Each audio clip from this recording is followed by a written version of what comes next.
Hello everyone, welcome to Wind Down Wednesdays. I'm your host Paula Taylor and this is episode 140. So it's a little bit funny, I had to postpone this episode twice, and in this episode we're going to be talking about how to stop giving from an empty cup. And both of the times I rescheduled this was because I recognized my cup was empty, and that's something I'm working on, is setting boundaries and taking care of myself. So we're going to go into that. It's actually a pretty complex topic. It sounds fairly simple, but it's one of those deceptively simple topics. So today's topic is how to stop giving from an empty cup. And on the surface, this is something people say really often. We're going to go into kind of what that means exactly. But it sounds really simple, right? Oh, stop giving from an empty cup. Fill your cup before you give to others. It sounds easy. It is not. It is not an easy thing to accomplish, and we're going to talk about why. Because if we understand why, then we can start working on correcting that. We can start working on figuring out what is it that's keeping me from filling my cup, from taking the time, from being able to say no to things so that I can take care of myself. Why are we so programmed to put other people's needs before our own? We're going to get into all of that in this episode today. But the first thing I want to say is that, like so many of the things we talk about, the first aspect of this is awareness. So one of the first things that keeps us giving from depletion, essentially, is what we're talking about, giving from an empty cup, not filling our cup, all of those kind of metaphors, is that we're just not aware that we're doing it, because we are so programmed to constantly give, to overgive, to give to the point of complete and total exhaustion, that we don't actually realize how depleted we really are. And there's kind of a side sort of aspect to that makes it even more complex. So we're not aware. We're so used to overgiving and saying yes all the time and putting other people's needs before our own that we don't even realize, again, how depleted we are. But also, there are different types of depletion. And psychologists know this now. If you go on the internet and you search for types of rest, you can see all the different types of rest. This is not just a physical problem. This affects us on all levels of our being. So when we are depleted, there are many ways to be depleted. So if we don't have awareness, first of all, that we even are depleted, we just keep going and we feel empty and we feel exhausted and we feel like we're at the breaking point and we don't understand why. Then at a more complex level than that, at a deeper layer than that, we have to understand what aspect of ourselves is depleted. Are we physically depleted? Do we need physical rest? Are we emotionally depleted? Do we need some sort of emotional rest or fulfillment? Are we socially depleted? Which, again, there's an even deeper layer there, because for someone like me who's neurodivergent and has a tendency toward overstimulation, for me, a lot of times social depletion comes from being social. Some people might be like, I'm going to go to a party and that's going to fill my cup and I'm going to feel so good. That depletes me. That empties my cup. So for me, social depletion usually comes from being social, and I need to withdraw and rest and kind of lower my stimulation. For someone who's more extroverted, that might be the opposite. I have not been social enough. I need some social interaction. Then there's the whole idea of what type of interaction are you having? Is it a very kind of superficial acquaintance level socialization, which is necessary? We do need that, but we also need that deeper layer of relationship. Do I have someone that I can really talk to, who really understands me, who's really going to listen, who's going to hold space for me, so that I can vent, so that I can figure out what's going on with me emotionally? Do I have this deep layer of relationship? So even within each of these types of depletion, there's deeper layers. And so there's awareness, there's self-awareness that needs to come through about all of these different things. Am I depleted physically? What do I need for that? Because sometimes it's physical rest, but sometimes it might actually be exercise. If I don't exercise enough, I might feel more fatigued. So again, there's complexity within even each of these different categories. If you're emotionally depleted, what does that mean? Does that mean there's an emotion you're shoving down that you need to process and release? Does that mean you're understimulated and you need somebody to kind of help you work through emotions? Does that mean that you've got so many emotions going on that you need to take a break from them? Same thing with the social aspect of it. And then, of course, I haven't even mentioned spiritual. And one of the great things is by watching or listening to this show, you're getting some spiritual filling of your cup every single week, because that is what we do. And of course, for me, the foundation of everything is spiritual. And for a long time, I think I let that be so important that I let some of these other things go. And I heard, I'm going to be mentioning Glennon Doyle's podcast, like probably in the next 3 shows, because I binge listened to like 4 episodes that really kind of helped me solidify a lot of this in my mind. So I'll just mention her podcast is called We Can Do Hard Things. And I listened to 3 episodes recently that I could not recommend highly enough. And we're going to talk about the Jane Fonda one again later when we talk about our voice. And that was, I think, December of 22. And then it's somewhere in the fall, like September of 22, she did an episode with Melody Beatty, who wrote the book literally on codependence. She wrote Codependent No More and like a bunch of different books, but kind of the originator of this idea of codependence we're going to talk about more. And then there was a show on boundaries kind of right before or after that one. And all of these things tie together so strongly and again lead to this complexity. So for me, for a long time, I was really kind of not paying as much attention to my physical needs, and to me, emotional and spiritual is really kind of, they're very closely related. But for me, and I've mentioned this many times before, my physical body has always been a bit of a struggle, and I had disordered eating from a very early age, and body image issues from a very early age, and pain, and that terrible endometriosis, and this horrible battle with infertility, and 12 miscarriages. Like, I never felt like I was friends with my body, to put it mildly. And what I realize now is, and one of the things that Jane Fonda said, that she's one of my favorites and she just blows my mind every time I hear her speak. She said, and she went into a lot of depth about this, and I definitely recommend listening to that show, and I'm just going to kind of paraphrase and probably not do it justice. But essentially what she said is, her entire life she's been on this journey of coming back to herself. She talked a lot about embodiment. We're going to do a show about that. But one of the things she said was, what she finally realized, the whole purpose of life is to become a fully integrated being. To integrate the physical, the emotional, the spiritual, the social, all of these different aspects of ourselves, and to be able to hold that space for yourself, and to be able to, now bringing in some of these other topics, hold your boundaries and say no when you need to. Now we're getting into the codependence, and we're going to go more kind of down that road. But I really just thought that was such a beautiful way to kind of summarize why we do spiritual work, because the spiritual work is the root of everything.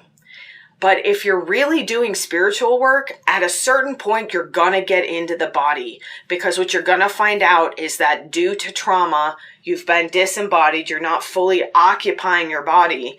And in order to be a fully integrated spiritual being, you've got to be physically present in your body. So all of these layers of our being can get depleted, can have an empty cup. So if we don't have the awareness, first of all, to recognize we're depleted, and then to understand what aspect of this, a lot of times it's many. And what tends to happen to me is I don't notice things until I get physically depleted. I've talked about that before on the show. I think that's really common, because the physical is kind of what gets you to the point where you just can't function anymore. You know, when you get physically ill, there's a point at which you just can't get out of bed. And we shouldn't have to get there in order to start taking care of ourselves. And that's some of this knowledge that's been coming in for me, is that these codependent patterns that I've had for years and years and years, that almost all of us have, these people-pleasing behaviors, this idea of putting other people's needs before your own, it sets you up to be chronically depleted. And when you start to stand up for yourself and you start to put your own needs first, As a culture, we are programmed to call that selfish and to shame people who do that because we have been told we have to earn our worth. We've talked about that so many times on the show. I have to be productive. I have to take care of everyone else. And you do. I mean, that is the fact of life here. If we are going to survive, we have to take care of ourselves, which in this society that we've built means you got to have a job and you got to have money and you got to have food and you got to have shelter. And if you have a family, you've got to take care of your children. But here's the thing that people kind of say all the time that I don't think really most people feel in their body or understand at a deeper level is this idea that truly if you don't take care of yourself, you can't take care of anyone else. And the metaphor that everyone always uses is when you're on an airplane and the oxygen masks come down, you put your own mask on before you put your children's mask on. And the idea of that is that if you are passed out from lack of oxygen, you're not going to help anybody. And they might be too young to know how to do it. And so you're, as a parent especially, of course, your instinct is going to be, I need to take care of my child. But we've got it backwards because if you are not taking care of yourself, physically, at a certain point, you will not be here anymore. You will be dead. You cannot serve anyone if you're not here. And that's, of course, a very extreme example. What really is happening to a lot of us is that we're chronically depleted on multiple layers of our being. And we're trying so hard and we feel like we're kind of running on a hamster wheel or we're just like inches away from drowning. You're flailing around in water.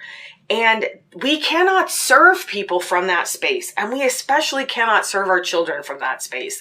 And of course, is anybody fully, filled up all of the time? No. We're never going to be perfect with this. But if we're not even aware that this is going on, then we just keep giving from depletion. And then we're teaching our children to give from depletion. And we need to break that cycle. And unfortunately, as I know from my whole life, being a cycle breaker makes people very uncomfortable because there's a reason we have all this programming, right? Stick with the status quo, don't rock the boat. We've got all sorts of sayings about that. So when you come in and you want to make change and you start saying no to people, they do not like it. And as somebody with codependent patterns, which I think all of us have to some extent, there is some aspect of your life where you are putting someone else's needs before your own. You might be a very strong person who stands up to people and isn't afraid of conflict, but there's a place in your life where that's not true. Maybe in the workplace, you're like, yep, I got this. I'm not taking poop from nobody. But then in your family, you want to please everyone. Or vice versa. Maybe in your personal life, in your personal relationships, you feel very empowered and you feel like you can ask for what you need. And then when it comes to your workplace, you feel like if I say anything, I might lose my job and that threatens my security, right? There's a scarcity belief in there. So this stuff is so interwoven into the very fabric of our society that it is almost impossible to have full awareness around this until you really start working with it. And that is where I've been for a long time. And of course, awareness is the first step. You got to get there. But what happens after that and where I've been for kind of years is this idea that I'm aware of these patterns. I'm doing my best to try to kind of break them or step out of them or move beyond them. But I'm just not, a lot of times I'm just watching things happen. It's like, oh, yeah, I really wanted to say no in that situation and I felt like I couldn't. And I see from, after the fact what I could have done or what I might have done or what I really wanted to do. But I still just sort of went with that kind of codependent pattern and it's a really hard pattern to break. I'm using the word codependent a lot. Again, I mentioned Melody Beattie B-E-A-T-T-I-E is her last name. She's written a lot of books, but Codependent No More was the first one. I read that book when I was about 19 when I started doing my therapy work as an adult child of an alcoholic, and codependency and any kind of addiction go hand in hand. Because you're raised to keep the addict happy or calm or whatever the situation is. And so from a very, very early age, you learn that their needs are more important than yours. But the other thing that comes with codependence that we sort of maybe forget about is this idea of the vulnerability and courage it requires to ask for what you need. Because in a codependent relationship, it's really interesting. And the word for this, a lot of people will call this passive aggressive behavior. There's this idea that as a codependent, there's an assumption that other people should know what your needs are. Like, I shouldn't have to ask you to do this. You should just do this for me. That's a codependent belief. And that, when you start learning about this, or like when I was back in therapy, she said to me over and over again, no one is a mind reader. I'm pretty intuitive, but I'm not a mind reader. And you shouldn't have to read somebody's mind. It's not fair when people are not asking for what they want. But it's such a vulnerable situation, because what happens when you ask for what you want or what you need and then someone says no? And then that feels like a personal rejection. And so there's this pattern as well of feeling like, first of all, not even knowing what your needs are at a certain point because you've been meeting other people's needs for so long. That happens a lot of times to moms or dads too, empty nesters. The kids are gone and it's like, oh, who am I? Like, I've been raising children for 18 to 20 years. Like, who am I? I don't remember who I am anymore. That is actually a codependent behavior. There is a way to raise children and still be an independent person who asks for what they want and who fills their cup. And ideally, that is the behavior we would demonstrate to our children, not this kind of martyrdom of like, I'm going to do it, I'm going to do it, I'm going to do it. But I'm going to grow more and more and more resentful of all of the things I'm having to give because I'm chronically depleted. It is natural when you're chronically depleted to start having resentment. And the mind, I can't use that word, mind weirdiest thing in that whole setup is that you're doing it to yourself. You've built your own cage and you're stuck in it. It's this idea that I've got to do and do and do, and now I'm resentful of you, but it's really me, the one who's making the choice to do. But we get to this point where we feel like everything is an obligation. That is what codependence does to us. It makes us feel like everything is an obligation. I was thinking about the original movie Parenthood, starring Steve Martin, that came out in the 80s. And there's a point at the movie where he's fighting and he's got all, 3 kids already, and then his wife is pregnant and he doesn't want another kid and he's totally overwhelmed. And he says to her, everything in my life is have to. And I think that there are just so many of us who feel that way. We have to go to work because we have to make a living. We have to take care of our families because we want to, but also because we have to, because they depend on us. We have to do this and this and this. And here's the thing, that is a mindset issue, because there really is very little that we actually have to do. We have to survive. So we have to have food on our table. We have to eat. We have to have access to clean water. We have to have some sort of shelter. But beyond that, a lot of the have-tos, there's things we overcommit ourselves and then we feel obligated. And that is also that codependency of like, I feel like I can't say no, which is me not expressing my needs. And then once I say yes, I feel obligated to follow through, even though at a gut level, when someone asks you, can you help me with this? Right away, at an intuitive level, your body goes, oh, sure, or I don't think so. And the other thing about that is that when you get that, I don't think so, you don't actually need a reason to say no. Yes, sometimes someone might ask you to do something. You're just like, I don't have a bandwidth for that. I mean, that is one of the things that I have started saying to someone. I would love to help you out, but I don't have the bandwidth for that today. And I almost said I'm sorry. And that's the other thing, is that we're taught to apologize for taking care of ourselves. And again, that should be your very first priority, should be taking care of yourself, should be filling your cup on all of those layers of your being.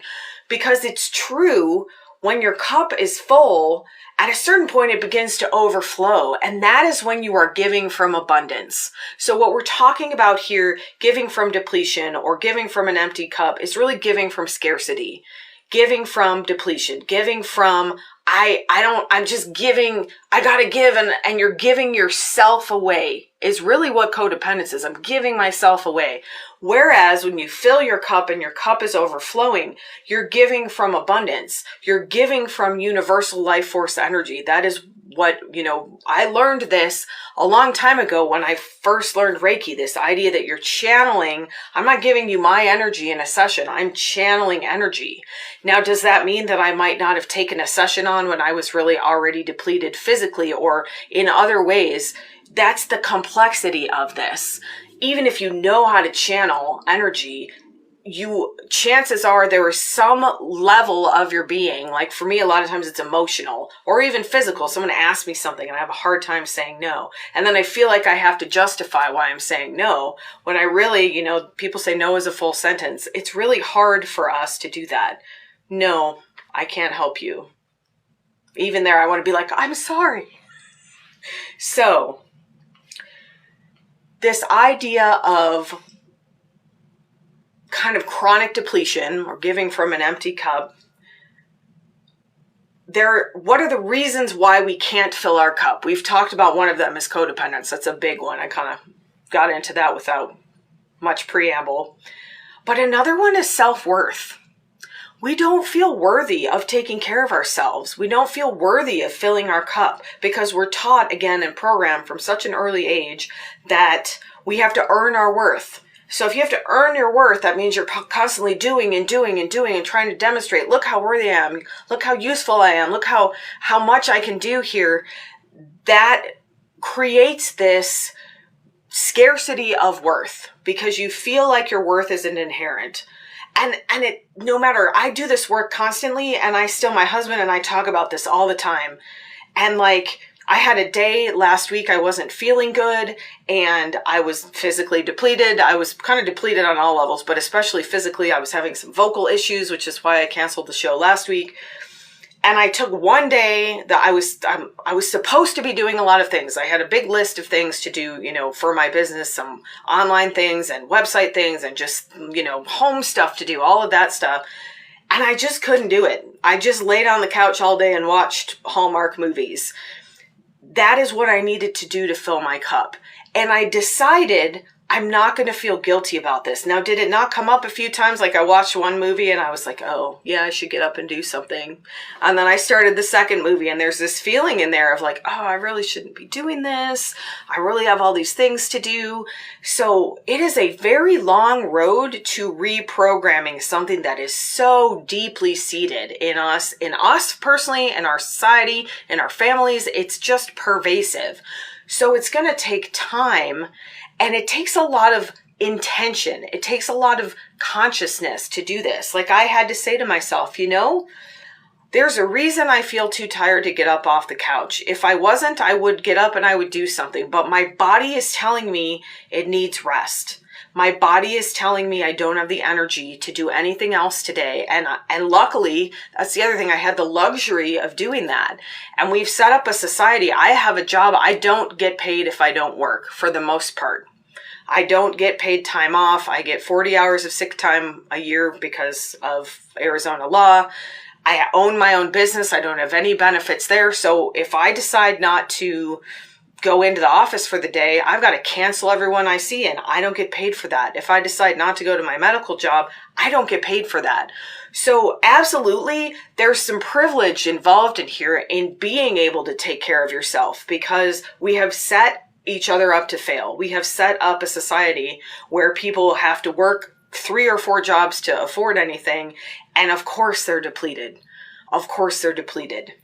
But those of us who have the privilege to sometimes say, I can't do this today, we need to start acting on that because as we act on that, again, everything ripples out. So the more I take care of myself, the more I demonstrate to anyone who meets me or looks at me that I honor this. I honor my ability to take care of myself and I want you to do the same.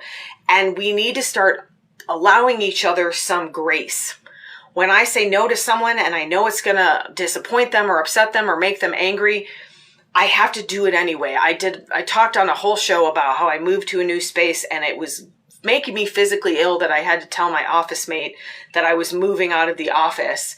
And I had worked myself up into this frenzy because I was like, oh, I'm going to disappoint her and she's going to, hate me or be angry at me, which she would never do. And that's how powerful this programming and codependence is. But but I also knew it was something that I had to do. So the more you do those things, the easier it becomes. I used to have a terrible time making phone calls. It's like one of my least favorite things still. But I have a job where I literally call people and tell them they have cancer. So like once you can do that, you can call the licensing department of Tucson and talk to them.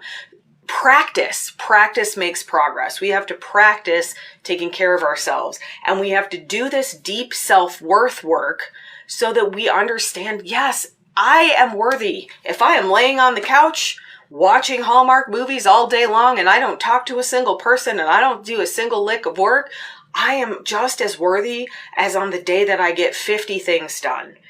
And on a deep level, we still don't really feel that. We still don't really understand that. We still don't feel the support that's all around us. I did a sound journey that was really deep on Tuesday.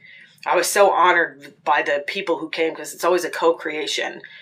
And one of the things that came to me at the end of it is this, I felt this like heaviness, but it was this beautiful heaviness. And it was this message from the earth to let go. I am here to support you. Let me hold you. And we don't receive that message. Earlier today, I saw my mom and she gave me a photo album of like my first year of life. And it was all of these pictures of relatives who, were meeting me as a baby, and the wonder and the awe on their face and the pure love of that. We forget that.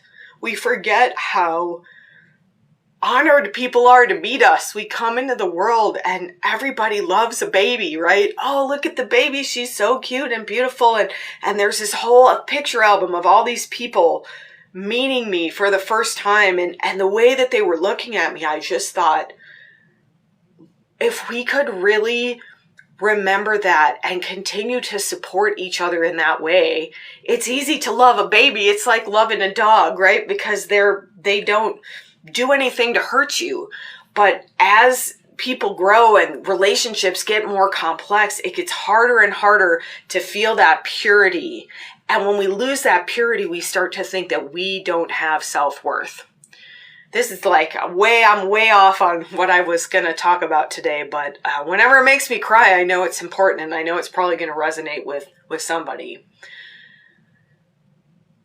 So I think that's probably all I want to say before we jump into our meditation. If something else comes through at the last minute, I will happily channel. What we're going to do in our meditation today is, as always, we're going to fill our cup. We're going to take some time to spiritually and emotionally fill our cup.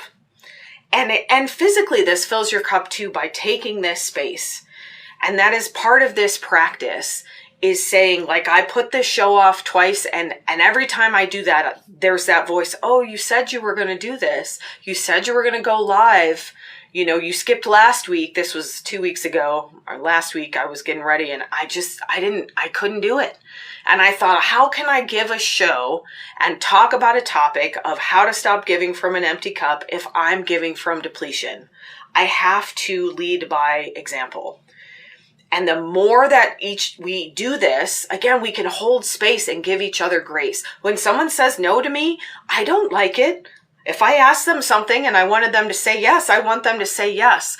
But I've got to understand that for whatever reason they said no, they have a reason for it. I don't need to know what the reason is. I need to give them grace. I need to honor them. If someone is setting a boundary with you, saying no is one of the biggest boundaries you can set. No, or no thank you. And if we can start honoring that with each other, we really could change the entire fabric of society by stopping this idea of guilting people. When somebody says no, there's no guilt there. I understand. Thank you for being honest with me. Thank you for expressing your needs, because that is one of the really hard things to do when you're in that kind of codependent behavior, is to ask for what you want. Because what happens if I ask you for something and you say no? If it's really easy to take that as kind of a rejection of yourself as a person. But recognizing that whenever somebody reacts to you, they're reacting from their own space. Maybe that person has so much going on in their life and they're depleted and they can't give to you at this moment.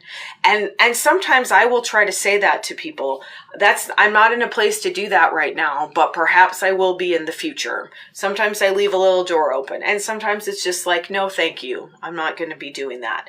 And the other thing is, see, I'm already off on another tangent. That's okay. The more you say no, the more you start to really feel your yes. I had a call last week from a community center here in Tucson who they do a bi-weekly sound bath, and their normal practitioner was ill. And they asked me if I would come and do it. And right away I was like, that was like a hell yes. That was like, oh yes, of course I will. Like, that is what I live for.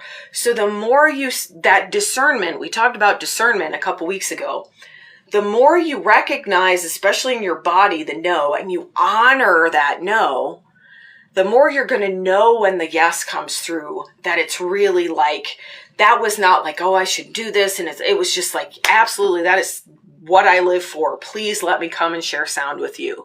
And as you start to develop that discernment, then you can start to let some things fall away that no longer serve you. I had a Patreon for about 9 months, 6 months, and it just wasn't really going anywhere, and people weren't joining, and I mentioned it, and I broadcasted as much as I could. And then at a certain point, it was like, this is not serving me. It's not going anywhere. It doesn't feel good in my body. I'm just going to let that go. And make space for that really strong yes.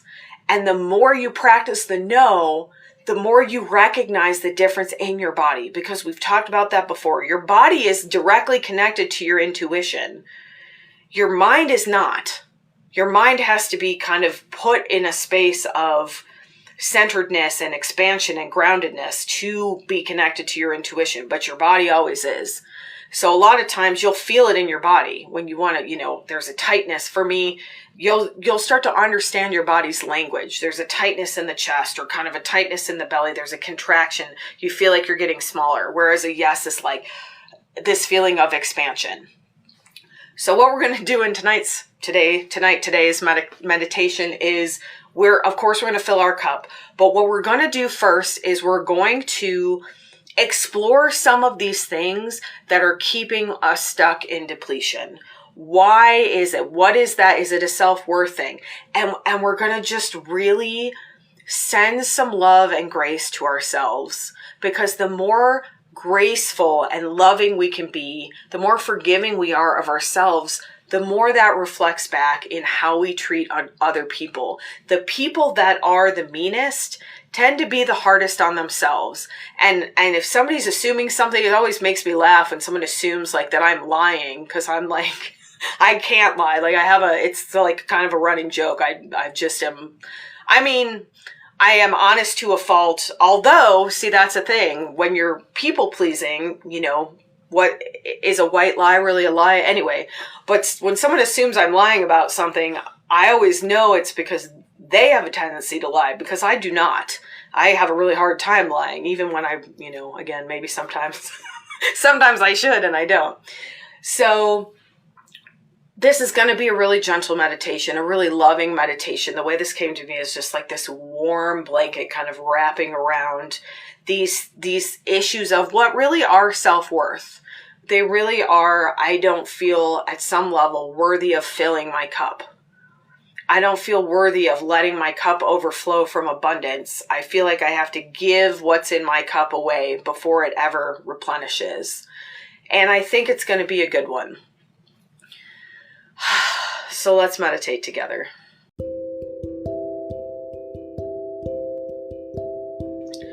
So for this meditation, just find a comfortable position. You can sit up, make sure you're supported. In whatever position you choose, you can lie down. Let's begin with just some gentle movement. And I'm actually moving probably more than I should. I'm stretching my neck out a little bit. And as we talk about a lot, what we really want to do is go to just about 20 to 30% of our capacity, telling the body it's safe before we really try to make any change in the body. We want the body to know it's in a safe space. So just do some gentle movement. Let this be completely intuitive. And as you're doing this, we're going to take 3 of those deep oxytocin breaths together. So you're going to breathe in through the nose, let your belly really float out. And as you sigh this breath out through your mouth, you're going to use an audible ha sound. Going from high to low, that vibrates the vagus nerve. It releases oxytocin. It tells the body that it's safe. So continue that gentle movement and then just take 3 to 5 nice oxytocin breaths. I'll do one with you here.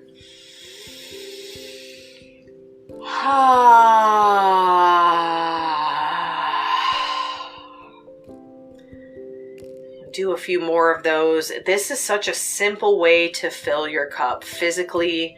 Telling the body that it's safe is replenishing, emotionally bringing some calm, some centeredness, some grounding. And then spiritually, when we breathe deeply like that, we're drawing that prana, that energy or chi, ki, life force, unconditional love, whatever word you want to use from it. By breathing deeply, we really draw that into all the cells of our body. And then we have the opportunity to breathe out and release anything that's no longer serving. So take at least 1 or 2 more of those deep oxytocin breaths. And as you breathe in, let that beautiful light and love just pour in through the top of your head, all the way down through your torso. And as you sigh that breath out, just set the intention to release anything that's no longer serving you. Just beginning that beautiful refill of your cup, refilling your spiritual cup here, your emotional, energetic cup, refilling even the physical cup by doing a little bit of movement, maybe working some discomfort or tension out of the body.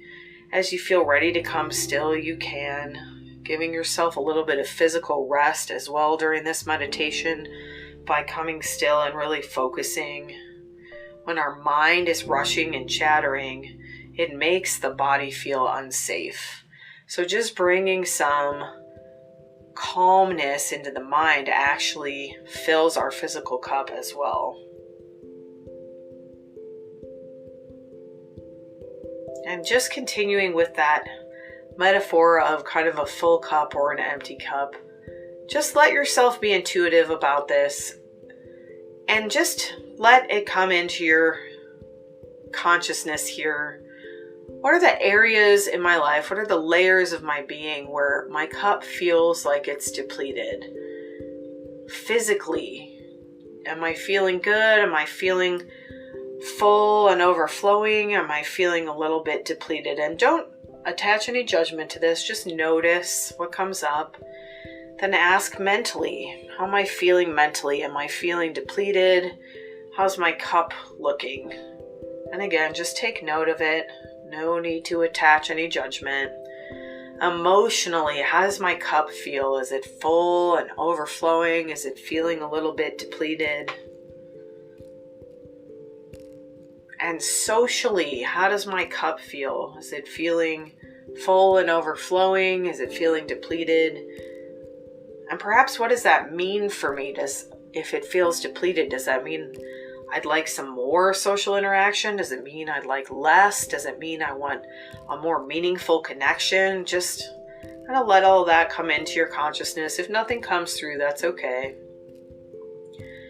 And then lastly, just check in spiritually. How does my spiritual cup feel? Does it feel full? Does it feel depleted? And I've got this image of like red solo cups, and I can see kind of the level for each one of these things. And we're going to check in again at the end and just notice if anything's changed. This is just a way to kind of gauge how you're feeling. If you're feeling depleted, if you're feeling really full and abundant, there's still a layer to explore here. If you're feeling really depleted and low, let go of judgment about that. And now, if it feels good, place one hand on your heart, maybe one hand on your belly. I want you to check in with yourself here and ask yourself, and your body may answer you before your mind does, what are the ways in my life that I'm interfering with filling my cups? What are the behaviors I have that are not allowing me to fill my cups on all those levels of being? And just see what comes up here. You might get something right away. You might get a few kind of vague things. You might get nothing, and that's completely fine. Chances are what's at the root of any of these things that comes up is scarcity versus abundance and worth. Where do I feel like there's not enough of something? I'm not giving enough. In this case, I need to keep giving. That's actually a scarcity belief, as opposed to there's so much abundance in the universe. If I say no to this person, someone else will step in and say yes. I don't have to take this all on my shoulders. I can allow myself to be supported. That is that abundance view. And then on the other end here, we've got these worth beliefs. So I've got to earn my worth. If I don't say yes to this, if I don't show my boss how valuable I am, they might not value me, and there might not be another job that does. And again, that's a scarcity belief too, that scarcity of kind of worth, of feeling that the worth is not inherent. So whatever's coming up for you individually here, I want you to just look at it. It might feel uncomfortable. It might feel like you don't really want to look at it, but we're going to do some beautiful transmutation of this. So as you kind of arrive at what these beliefs are, you can go all the way to that deepest core. I'm not worthy. There's not enough. That's kind of the deepest core of a lot of that. Or you can stay with whatever comes to you. Be completely intuitive with this. I want you to take those beliefs, kind of hold them in your hands or look at them out in front of you. You don't have to bring them close to your heart. But just kind of look at them. If something comes through as a visual, if you're visualizing them as something, that's fine. Or maybe you just, you're just holding, it's kind of a sludgy feeling, probably. Just like, ooh, I don't feel good about myself. I don't feel worthy. I don't feel like there's enough. I feel like there's a lack. Whatever it kind of looks like to you, what I want you to do next is wrap a beautiful blanket of love around it. And you might not be able to summon the love for that, because you might say, oh, this has been holding me back my whole life and I hate it. That's okay. We've called in this beautiful universal love and light.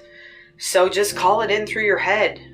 Channel it out through your hands. That Reiki, that universal life energy. You don't need to be attuned to call that energy through your body and send it to these beliefs. And I'm assisting you here by also sending Reiki through this transmission.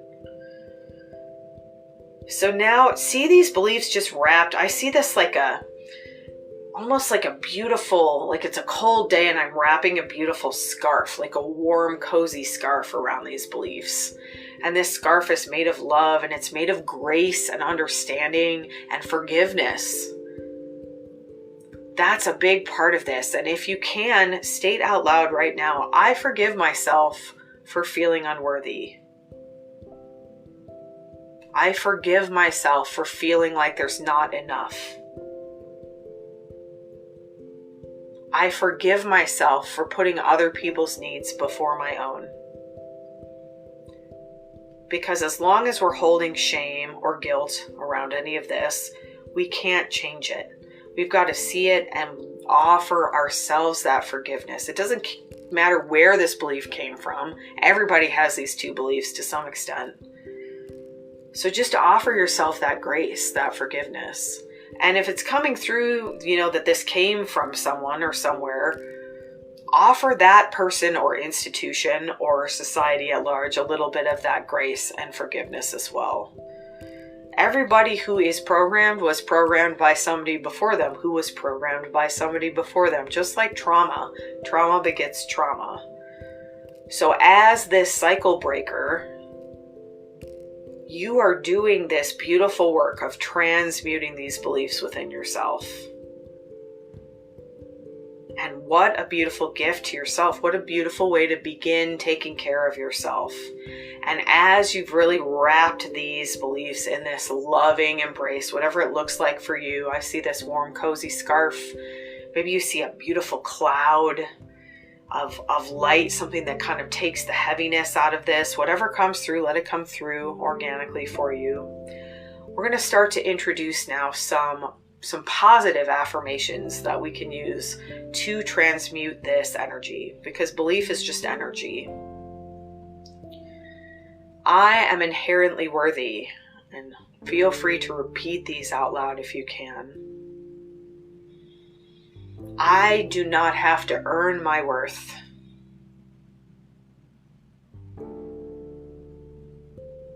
I love taking care of myself. I love filling my cup. When my cup is filled, it allows me to give with joy. I always give from abundance and joy.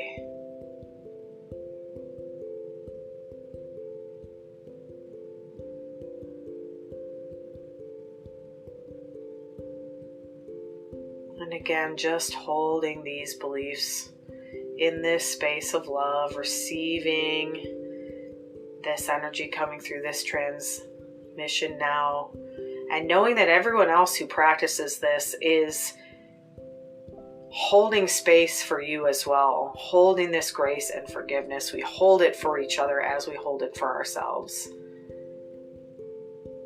So just continue to send love into these beliefs. You can continue with some affirmations using the ones that I gave you or anything else that comes through. We're just going to do a little bit of sound, just bringing some more beautiful love into the space to transmute those beliefs, to allow ourselves to really understand that as we receive, then we are truly able to give from that space of abundance and love, not from a space of lack or depletion, from a space of abundance and love.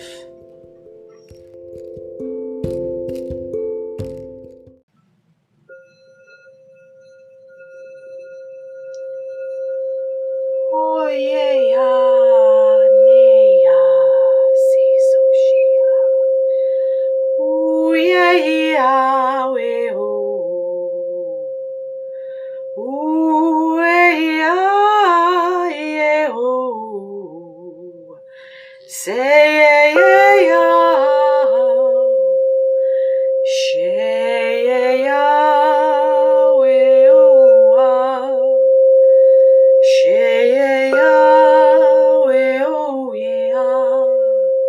Hey, how, why,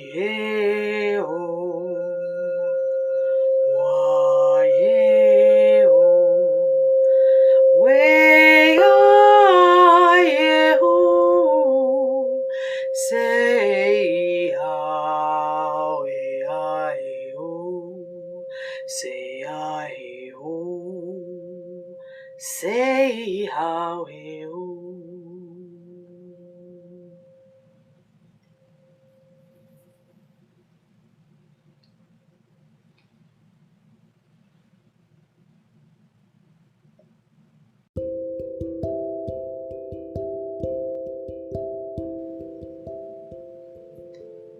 Spending a few last moments here just holding this space of love, wrapping this love around and through, permeating those beliefs, permeating those fears, and recognizing that you are worth taking care of.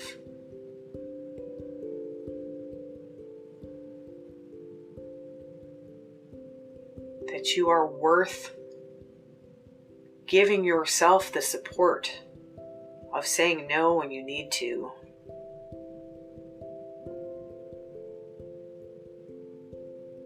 That as you create boundaries, your boundaries are made of love, and the abundance of the universe means that everyone is taken care of and supported.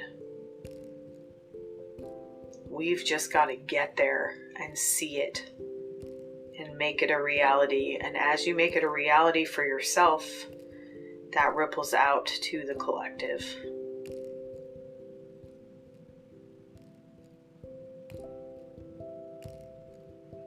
So as you're ready, release that energy that you've been working with. You can send it into the earth to be recycled for the highest good. You can take that beautiful love, maybe place your hands on your chest, just send it right back into your body, into your heart space.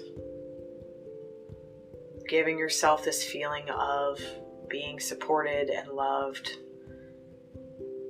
And knowing that no matter what you do, you are worthy. If you disappoint every single person in your life, you are still worthy. You are made of this unconditional love.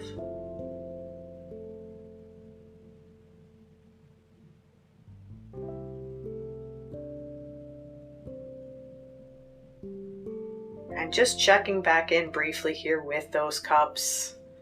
How does your physical cup looking? Does it look any fuller? Releasing any judgment about that. If not, you can always come back and repeat this.